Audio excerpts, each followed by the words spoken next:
بسم اللہ الرحمن الرحیم الصلاۃ والسلام علی اشرف المرسلین ایاک نعبد و ایاک نستعین. تمام دیکھنے سننے والوں کو السلام علیکم. میں ہوں آپ کا میزبان چودھری مظفر. آپ دیکھ رہے ہیں یوٹیوب چینل بفروش آفیشیل. ناظرین، پی ٹی آئی کی بات ہو رہی تھی تو پی ٹی آئی بڑے تدبر اور فراست سے آگے بڑھ رہی ہے. جیسے خان صاحب نے کہا ہے کہ جو لانگ مارچ کی جو تاریخ ہے وہ خود ہی دیں گے اور جو بھی کرنا ہے وہ خان صاحب فیصلہ کریں گے. جو کرٹیسائز ہو رہا تھا وہ عجیب سی بات ہے، وہ نہیں ہونا چاہیے تھا کیونکہ یہ خان صاحب کے فیصلے ہیں. آپ علی مین گنڈا پور یا دوسروں کو کرٹیسائز کریں تو وہ بھی بری بات ہے. اسد کیسر صاحب نے اس بارے میں ایک بہت زبردست بیان دیا ہے. انہوں نے کہا کہ فوج سمیت تمام ادارے ہمارے ہیں. پی ٹی آئی کے ساتھ جو کچھ ہو رہا ہے اس کے ذمہ دار شہباز شریف ہے، پی ٹی آئی کے سینئر رہنما اسد کیسر. ناظرین، میرے پچھلے ولاگ اٹھا کے دیکھ لے. میرے شروع سے میں یہی کہہ رہا ہوں کہ جو فوج ہے اسے صرف نون لیگ یا حکومت یا اسے درمیان میں ملوث کر رہی ہے. کسی طرح کے پی ٹی آئی اور فوج کو آمنے سامنے لایا جائے. آج وہی بات اسد کیسر صاحب نے کہہ دی ہے کہ یہ فوج اور سارے ادارے ہمارے ہیں. جو کچھ ہو رہا ہے پی ٹی آئی کے ساتھ یہ حکومت کر رہی ہے. اسی وجہ سے ان کے جو سیاستدان ہے، جو بینڈ ہے، جو باہر کا دورہ نہیں کر سکتے اور جو خفیہ طور پر اپنی جو کرسی کو دوام دے رہے ہیں. اور الجزیرہ نے ایک ٹی وی رپورٹ شائع کی. اس نے کیا ہے کہ 27 ارب روپے پاکستان سے سوئٹزرلینڈ ٹرانسفر ہوئے ہیں. اس کے بعد ہی یہ باپ بیٹی سوئٹزرلینڈ پہنچے ہیں. صحافیوں کو خصوصی ہدایات تھیں. ایک تو خصوصی طیارہ بتانا ہے لیکن پاک فضائیہ کا لفظ استعمال نہیں کرنا، اور دوسرا جنیوا لکھنا ہے، سوئٹزرلینڈ نہیں لکھنا. کیونکہ سوئٹزرلینڈ لکھنے سے یا سوئٹزرلینڈ کا نام سن کر عام آدمی بھی سمجھ جاتا ہے کہ وہاں کالا دھن چھپایا جاتا ہے. تو مراد سعید صاحب نے بھی کہا ہے کہ سوشل میڈیا کے بارے میں، سوشل میڈیا ایکٹیوسٹ اور عوام کے لیے جیسے آپ نے 8 فروری کو تمام رکاوٹوں اور مشکلات کے باوجود سسٹم کو شکست دیتے ہوئے آپ نے اپنے انتخابی نشان نہ صرف سب تک پہنچائے تھے بلکہ بڑے ٹرن آؤٹ کو یقینی بنایا تھا. آج بھی اسی طرح تحریک کی آنرشپ لینی ہے. یہ ملک، یہ پارٹی عمران خان آپ کے ہیں اور آپ ان کے حتمی وارث ہیں اور آپ بھی کی زندگیاں اس سے منسوب ہیں. ہمیشہ کی طرح آج بھی آپ نے ان کا بیڑا اٹھانا ہے. اور ناظرین، میں اینڈ میں بات کروں گا جو سوشل میڈیا کے بارے میں. پی ٹی آئی کی جو لیڈرشپ ہے، جو ان کا رویہ ہے وہ قابل افسوس ہے. وہ میں آپ کو ویڈیو کے میرے ساتھ رہی گا، ویڈیو کے اینڈ میں آپ کو بتاؤں گا. مریم نواز خصوصی طیارے سے جنیوا گئی. اخراجات کہاں سے ادا کیے گئے؟ فواد چودھری نے رائٹ ٹو انفارمیشن ایکٹ کے تحت درخواست دے دی. اور ماسکو میں پاکستانی وفد کو کال آئی کہ یہ جو جب عمران خان روس کے دورے پہ تھا تو اس کا انکشاف اب کیا ہے یہ مشاہد حسین سید صاحب نے. انہوں نے کہا کہ جب ماسکو میں پاکستانی وفد کو کال آئی کہ امریکہ کی طرف سے یہ کال آتی ہے کہ اپنے وزیر اعظم کو کہو کہ 3 بجے کا کھانا اور دورہ روس احتجاجاً ختم کر کے فوری واپس آ جائے. کیونکہ جب عمران خان صاحب ماسکو میں دورے پہ گئے تھے تو اسی وقت روس نے یوکرائن پہ حملہ کر دیا تھا. تو انہوں نے کہا کہ آپ احتجاجاً اسے واک آؤٹ کریں اور واپس آ جائیں. تو عمران کو بتایا تو عمران خان نے مشورہ نہیں مانا بلکہ غصہ کیا. یہ مشاہد حسین نے وہ بات بتا جس سے پی ٹی آئی کے جو ورکر ان کے سر فخر سے بلند ہو گئے. اور منسٹر سلمان اکرم صاحب نے کہا کہ ہماری اسٹیبلشمنٹ سے بات چیت تو یہی ہے کہ ہم انہیں کہتے ہیں اپنی آئینی حدود میں رہو، سیاست میں غالب آنا چھوڑ دو، عدلیہ کو مغلوب نہ کرو، ووٹ کرنا چھوڑ دو، معاشرے میں جھوٹ پھیلانا چھوڑ دو، اگر مانتے ہو تو ٹھیک. اور ہر حلقے کے ٹکٹ ہولڈرز عہدے داران اپنے حلقے کے قافلوں کے ساتھ اسلام آباد کا رخ کریں گے. کسی بھی گرفتاری کی صورت میں نامزد نمائندے ان کا قافلہ لے کر آگے بڑھیں گے. تمام ورکر اس بات کو یقینی بنائیں گے کہ ان کے حلقے میں اس بنیاد پر تیاری جاری ہے اور ان کے متعلقہ نمائندگان کثیر تعداد میں عوامی شرکت کو یقینی بنا رہے ہیں. اس حوالے سے ٹرانسپورٹ دھرنے کی صورت میں اپنے کیمپ کے قیام اور انتظام کے متعلق بھی آگاہی حاصل کرے. ناظرین، ऑन अब्बास भप्पी साहब ने कहा है कि ये 190 मिलियन पाउंड आज केस है। इमरान खान की बरीयत यकीनी है क्योंकि इस केस में कुछ रह नहीं गया। और शेर अफजल साहब मरवत साहब ने कहा है कि सवाबी जलसा पर 5 करोड़ का खर्चा आया, जो अली अमीन गंडापुर ने अपनी जेब से दिया। अली अमीन गंडापुर और तहरीक इंसाफ के मुतफिका सदर खैबर पख्तूनख्वा हैं। खैबर पख्तूनख्वा तहरीक इंसाफ में कोई नॉर्थ साउथ वगैरह की लड़ाई नहीं।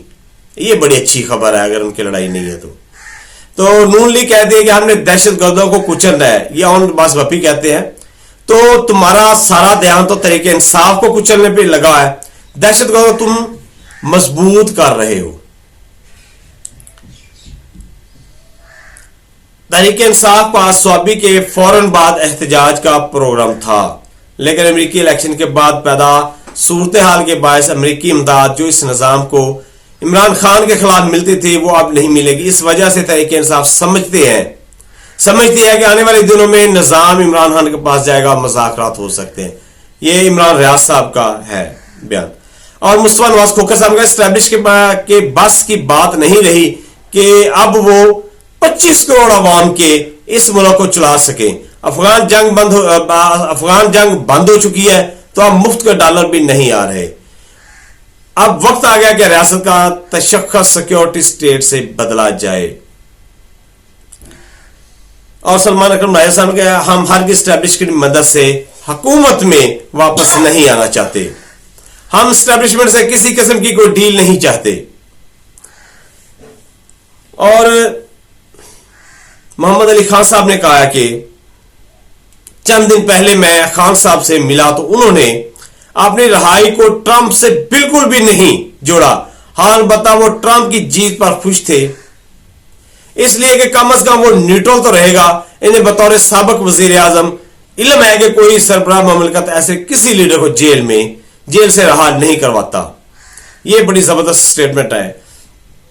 और जो राना सनाउल्लाह साहब ने जो धमकियां दी हैं, उन्होंने कहा कि सर पर कफन बांधने वालों के खिलाफ बड़ी सख्ती होगी, ऐसे इंतजामी मामलात होंगे जिसे ये बर्दाश्त करने की सख्त तो नहीं रखते।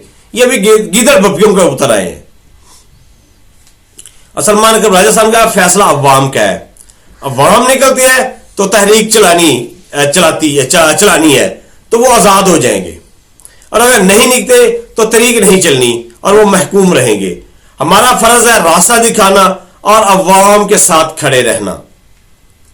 तो दूसरी बात जो मैं आपसे कहना था वो तो सोशल मीडिया के बारे में शेर अफजल मरवत साहब ने जो कहा कि उन्होंने कहा कि हमारा जो इद्दत केस इसका खमियाजा था जो बाहर बैठकर जर्नैलों की करदाश कशी की गई है। ये जो सोशल मीडिया वाले जो बाहर बैठे हैं, ये जो करदाश करते हैं, गालियां देते हैं, हमने इसकी इजाजत नहीं दी कि वो ऐसा इकदाम मत करे। इसकी वजह से ये सारी सख्ती और इद्दत केस खमियाजा हमें भुगतना पड़ा है। वफाकी वजीर खजाना ने सूबों की मुआशी कारकर्दगी रिपोर्ट जारी कर दी, जिसके मुताबिक बेहतरीन मुआशी कारकर्दगी में खैबर पख्तूनख्वा सबसे आगे है। ये वफाकी वजारत खजाना की रिपोर्ट है। रिपोर्ट के मुताबिक खैबर पख्तूनख्वा वफाक को 103 अरब रुपए का सरप्लस बजट दिया है। वफाकी हुकूमत के मुताबिक इसके बरक्स जुलाई ta सितंबर पंजाब हुकूमत का खसारा 160 अरब रुपए रहा। खैबर पख्तूनख्वा की जो आमदन है 316 अरब रुपए रही, जबकि अखराजात 212 अरब। दूसरी जानब पंजाब का खसारा 160 रुपए रहा, जिसकी आमदन 866 अरब रुपए और अखराजात 1026 अरब रुपए। फिर तो पता चलता है ना, ये जो मुख्तलिफ यूनिफॉर्म पहनकर टिकटॉक बनाने वाले और भरपूर मीडिया को खरीद कर तशहीर करके सूबा नहीं चलाया जा सकता। सूबा चलाने के लिए काबिलियत और तजर्बा की जरूरत होती है, जो एक जाली फॉर्म 47 के वजीर आला के पास बिल्कुल नहीं है, जिसकी पहली नौकरी ही बूट पॉलिश के नतीजे में इनाम के तौर पर वजीर आला की कुर्सी हो। फैसला साधों ने अवाम से जाने किस बात का बदला लिया। इमरान खान के बुग्स में इतने बड़े सूबे से हर एक नाहल नालायक वजीर आला को मुसल्लत करके इसे तबाही के दाने पर पहुंचा दिए। और जो स्वाबी जलसा में अली अमीन गंडापुर साहब, शेख वकास अकरम सोशल मीडिया के वर्कर से पीछे पड़े हुए थे, उन्हें बड़ा बुरा कहा। और आज शेर अफजल मरवत ने भी सोशल मीडिया पर वही कहना शुरू कर दिया है कि इद्दत के सोशल मीडिया की वजह से बना। सोशल मीडिया एक्टिविस्ट ने फौजी जनरल करदाशी की, ये दिमाग खराब हो गया है सब पार्टी लीडरशिप का इनका। जंग के मैदान में बजाय अपने दुश्मन से लड़ने के ये कितने क्या है, ये हमें और हम ही पे चढ़ दौड़े हैं। ये सोशल मीडिया के क्यों खिलाफ? ये सोशल मीडिया है जो खान की स्ट्रेंथ है। खान इन्हें अपने बब्बर शेर टाइगर्स कह चुका है, और ये कैसे नालायक है जो इसी अपने मुअस्सर तरीन हथियार को ये जाया करने पे तुले हुए। कहीं ये वही चीज तो नहीं जिसका इशारा दे रहे थे कौन कौन लोग हैं पार्टी में जिनको तब्दील करने की जरूरत है। आप पार्टी के सरबराह, आपको होश के नाखन लेने चाहिए। सोशल मीडिया पे ऐसी बकवास नहीं करनी चाहिए जो अपने आप हाथ पांव काट के बैठ जाओ। आप जिम्मेदार हो, आप खान से पूछकर ऐसे बयान दिया करो। जहां पे आपका गुस्सा नहीं चलता तो आप सोशल मीडिया पे चढ़ दौड़ते हो। तो नाज़रीन, अपनी दुआओं में कश्मीर और फलस्तीन के मुसलमानों को याद रखें। कश्मीर और फलस्तीन के मुसलमानों को याद रखें और अपनी दुआओं में याद रखें। उनके लिए जो कुछ हो सकता है वो करें। अगले वीलॉग तक मुझे इजाजत दीजिए। अल्लाह हाफ़िज़। पाकिस्तान जिंदाबाद, पाक आर्मी पाइंदाबाद।